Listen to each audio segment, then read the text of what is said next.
In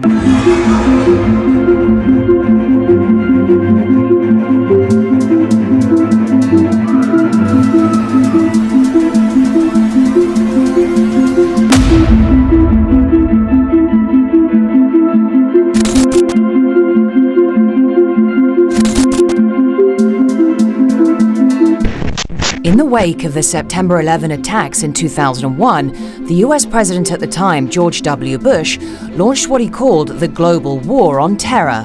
In the process, Bush authorized new policies and programs to hunt down and punish those who the Americans accused of being responsible. That included the CIA transferring suspects to black sites around the world and to the US military prison in Guantanamo Bay, Cuba. Many people were held without charge, without evidence, and subjected to what became known as enhanced interrogation techniques. Taking center stage today is Clive Stafford Smith, a civil rights lawyer and counsel for multiple Guantanamo prisoners. His highest profile case and most notorious is that of Afia Siddiki. What's extraordinary about it, really, is if you want to see a dissonance, and let me set you straight, it's not the war on terror, it's what the comedian Borat called the war of terror. And I'm afraid that's what it's been, and I speak as an American when I say that. But of all the different things in the war of terror, the Afia Siddiqui's case, I think, is the one that most illustrates the total dissonance between the West and, many Muslim people. 86 years for a woman who's never harmed anyone in her life, and no time and no identification of the people who kidnapped her, who tortured her, and who caused the same for her 2 children and family. Where is the justice in that? It's ridiculous. She's a Pakistani citizen who was kidnapped and complicit with Pakistani leadership and taken by the Americans, and now we're 10 years on in this great and horrible injustice to this individual who had so much to contribute to life and with her skills. She's literally a scholarly genius. It is not only the case of Afia Siddiki, it is the case of more than 500 missing persons. If the State Department could make a false denial about Afia Siddiki, and if the President of Pakistan, Pervez Musharraf, in his book In the Line of Fire, admits that he has been selling the bodies of the Pakistani citizens to the FBI and US State Department, and despite that, we don't know the whereabouts of our Pakistanis. Sir, it's a very serious issue. Aafia Siddiqui पर बात हुई है, मगर मैंने आफिया सिद्दीकी की बात की है तो किसी पे एहसान नहीं किया. They turned the court over twice, and there were 5 justices that remained, and the vote was 3-2. And Dr. Shah made a brilliant expression of why this prosecution was so wrong and so harmful. It's been the heaviest on my heart is the case of this woman by the name of Afia Siddiki. I mean, she's an incredible human being. And I should note that even former U.S. Attorney General Ramsey Clark, who was the Assistant Attorney General during the Kennedy administration and became the full Attorney General during the Johnson administration.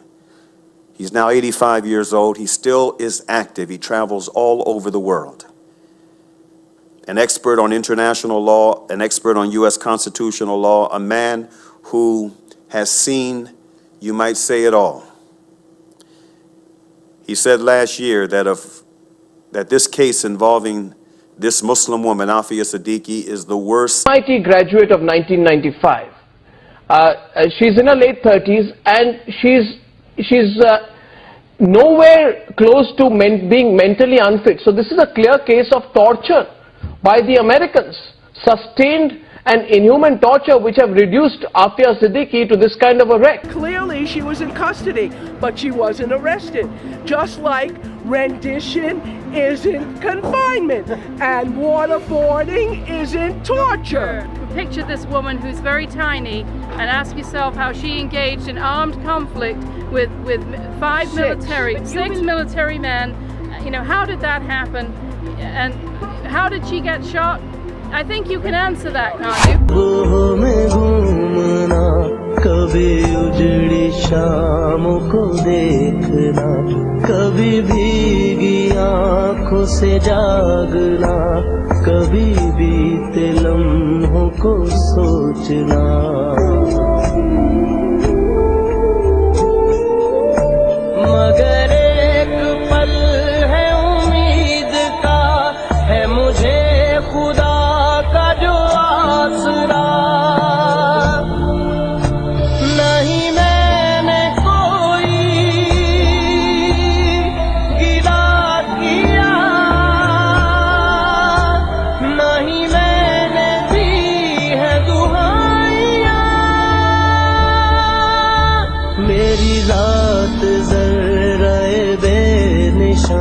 She's less than 100 pounds.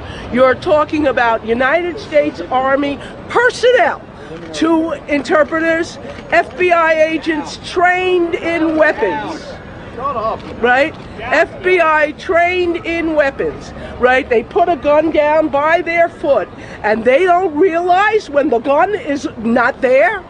Do you believe that?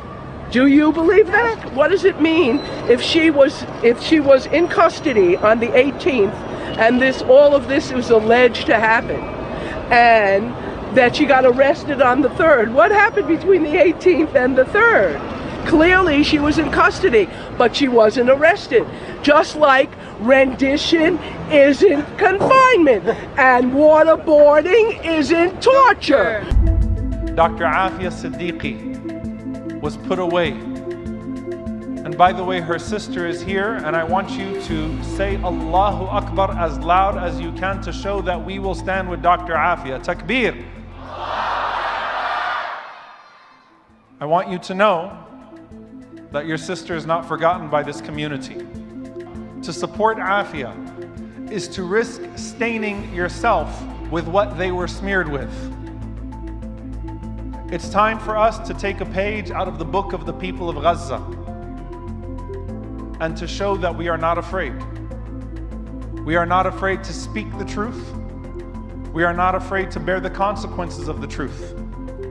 We are not afraid of the people of falsehood. We are afraid of meeting the Creator who sent His Messenger sallallahu alaihi wasallam in truth, for truth, holding us accountable for our silence.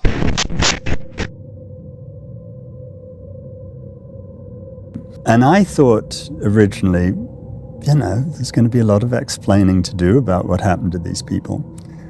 But this is ultimately the reality. And these are the figures of the United States government, not me. There have been 780 prisoners in Guantanamo. If you set aside the 9 people who sadly died there, that's 771. There are only 13 of them who haven't been cleared as being effectively innocent.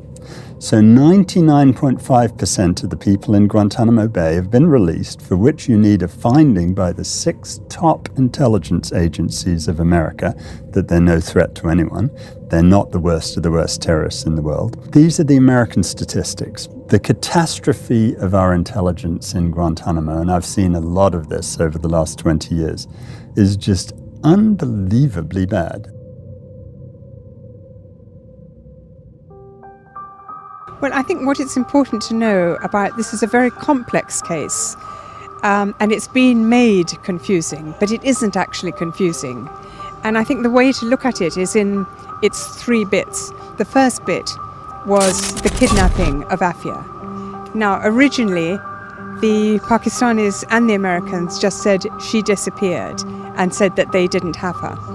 There's now been evidence on tape from the Pakistani police official who was in charge of arresting her and the 3 children and disappearing her. So it's not confusing. She didn't disappear for 5 years. She was disappeared.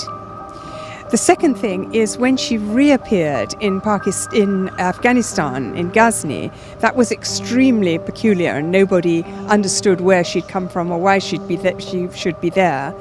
But I think it's quite clear that the so-called evidence that she had in her handbag that was supposed to prove her to be a terrorist was completely laughable.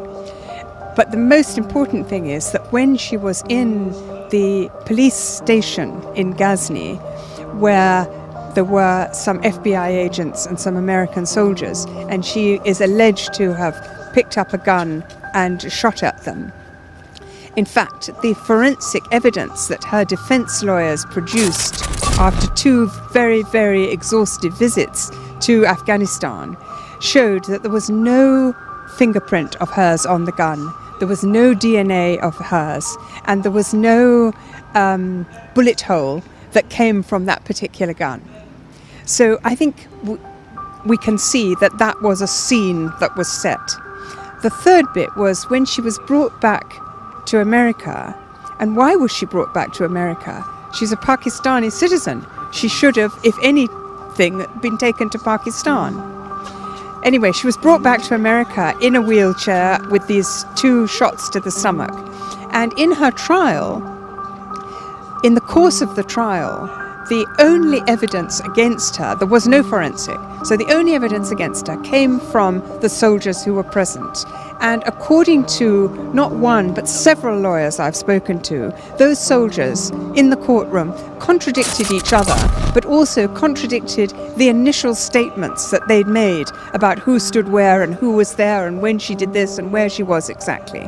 So I think it's a tragic thing for American justice that the jury found her guilty. But in the climate of New York post 9/11, somebody whose reputation had been completely trashed deliberately by the people who leaked stories that she was a gun runner or a money launderer for Al-Qaeda, that she was married into a big Al-Qaeda family. All these things were lies, but they were put out into the media. And so not surprisingly, in America, people who didn't know any of the details had an image of her, and it was that false image which allowed her to be convicted.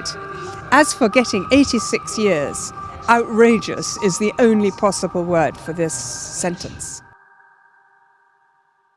Going out to Guantanamo and filming there for 4 days, I kept hearing about stories about this woman who was held in Bagram.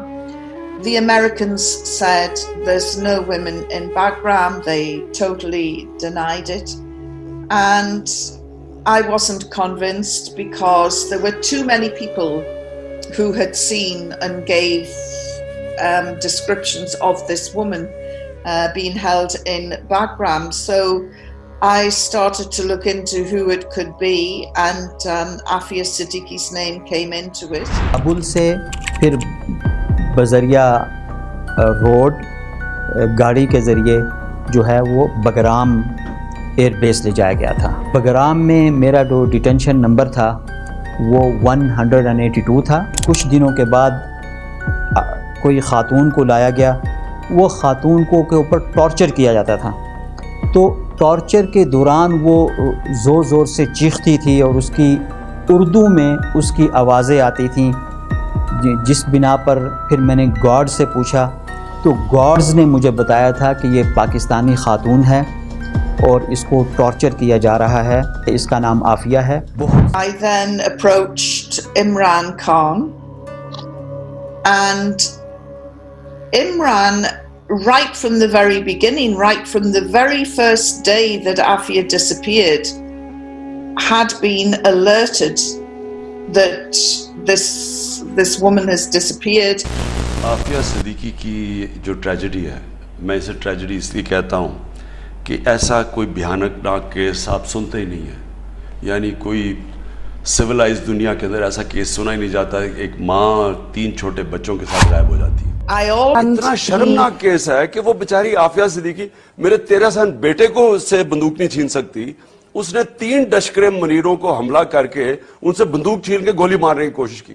ये कोई case था? गोली उनको नहीं लगी, गोली और गोली। I also recruited the help of Lord Nazir Ahmed, and he wrote a very stern letter to the Americans saying, "Who is this woman in Bagram? We know that her prison number is 650." And up until that point, the Americans had been saying Yvonne Ridley is a fantasist, this woman doesn't exist, she's a journalist who was making things up. And suddenly they flipped and said, yeah, we did have this woman. There was a woman who was prisoner 650, and she's no longer in Bagram.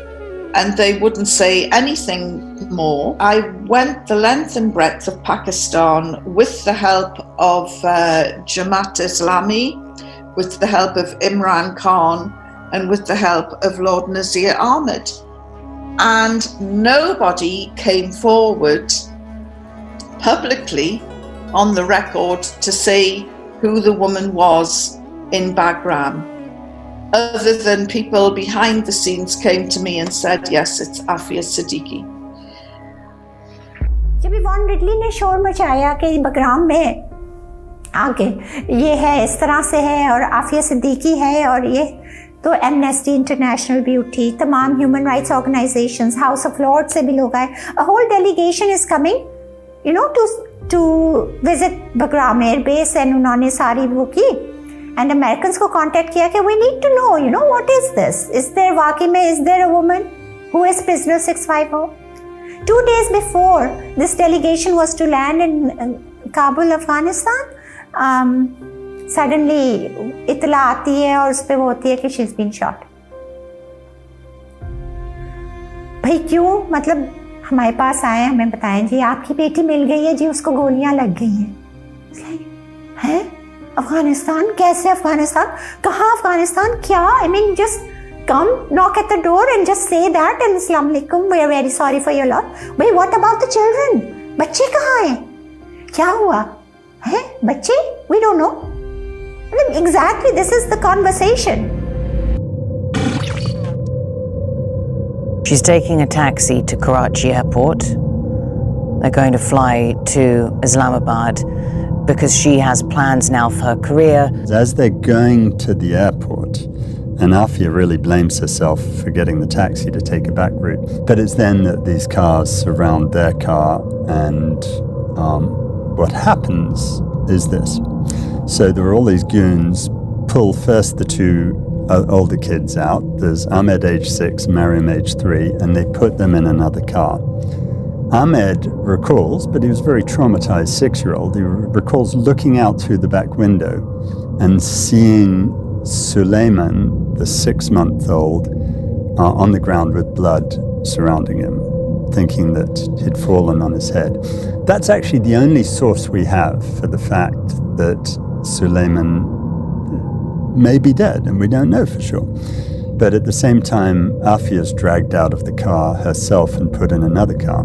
She's the only person we have a detailed history of who was put through the whole rendition to torture program by the Americans, who was a woman. Americans were offering, as you said, huge amounts of money for people, and with Aafia, I think it was $55,000 reportedly paid to people allied with then Pakistan President Musharraf to abduct her and turn her over to the Americans.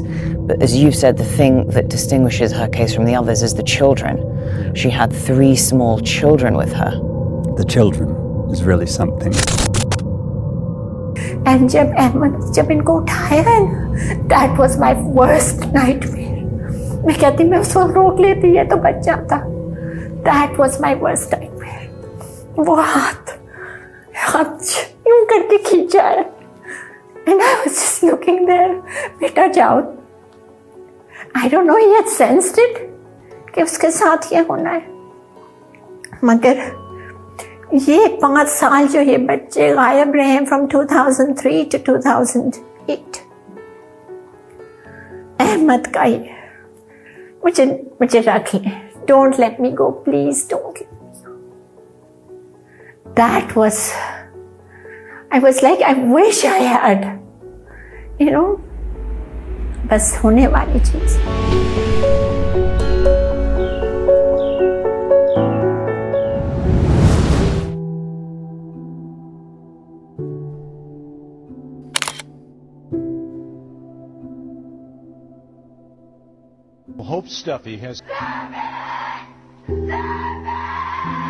Hope Steffi is scared to death. Her husband, a high school educator, I want to show you this, okay? Can't believe what he's watching on videotape as Stark County Sheriff deputies pin his wife down to a jail cell floor.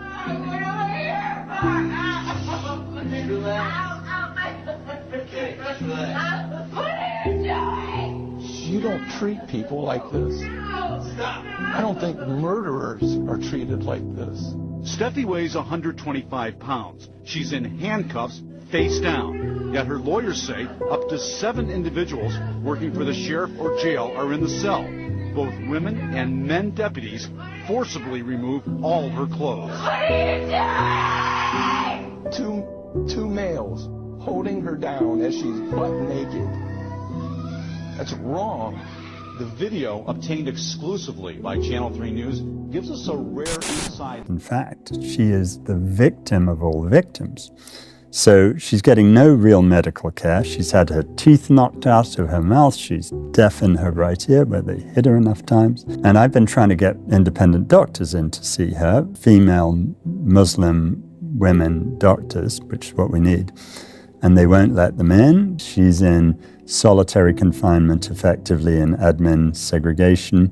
She's been there every day for the last 14 years. That's more than any of the other women in federal prison. 10,250. She's been treated worse than any of them. When I went there, I was just so horrified. I mean, for now, it's become a crusade for me. And we're going to close that place down if it's the last thing I do. Because Aafia is the victim of all victims, but there's a lot of other victims of a dreadful institution. In terms of Aafia now, what is the best case scenario for her? Because this is a woman who's been through a great deal. She's been convicted. She's stuck in this terrible institution. She's been tortured, physically abused, sexually abused. What are the prospects for her release? She clearly suffers from PTSD, post-traumatic stress disorder, because she's been tortured. Now, the one thing, I'd never really thought about it until I was in Guantanamo. You can't get therapy from the people who are torturing you. And so she's getting no care for this incredible trauma that she's gone through. And there's only one place she can get that from, and that's from a loving environment with her family. So she's got to get back to her family.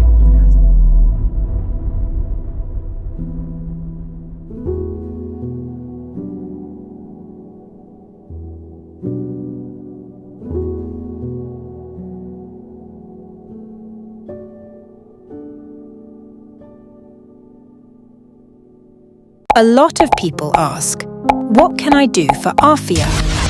Here's an actionable item. Right now, connect 3 people with our page and encourage them to do the same.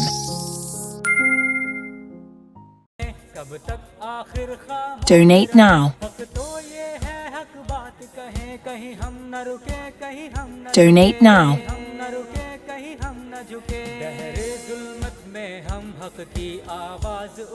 Write a letter to the President of the United States demanding a presidential pardon for Afia Siddiki.